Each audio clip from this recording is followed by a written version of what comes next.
Okay, so this one is going to look at the divergent boundary when we have two oceanic plates. So we start with our convection currents and go ahead and draw those in. Label your oceanic plates. As the convection currents are coming up and it's pushing the oceanic plates out, we're going to have magma from below the mantle or the mantle coming up.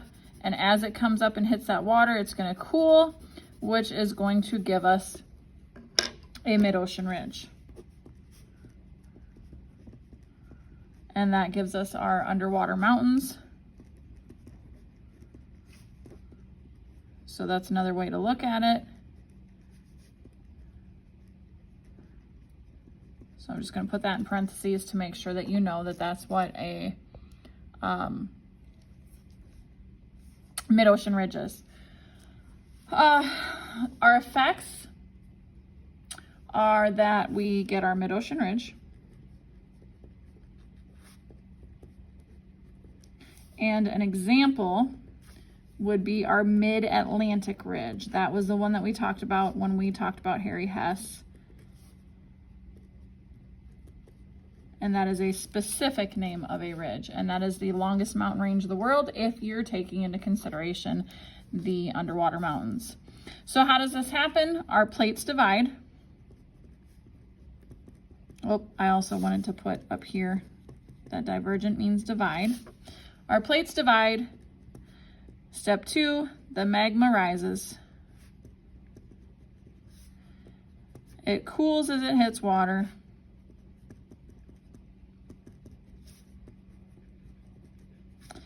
And then it ends up forming our mid-ocean ridge.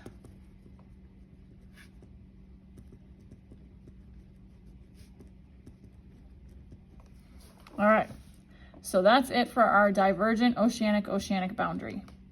One thing I forgot to add is that I also want you to show the direction of the oceanic plates.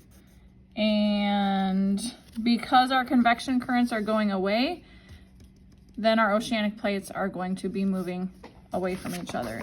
And if you look back to this, where would we have that situation? That would be a situation here where the heat is rising. It's not going to be a location here where it's falling. Okay, here we have another divergent dividing boundary.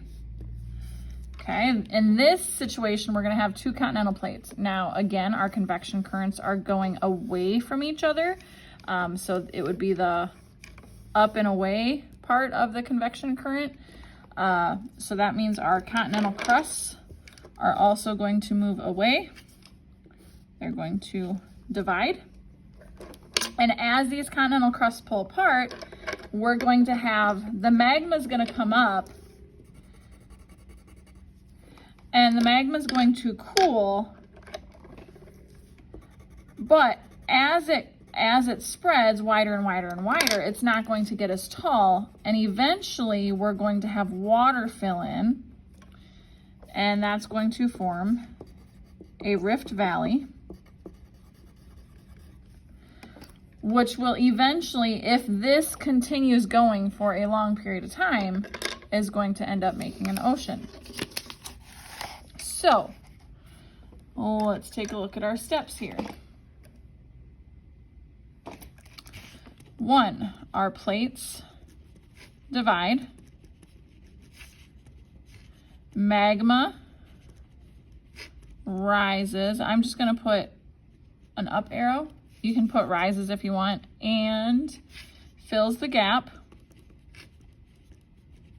to form a rift,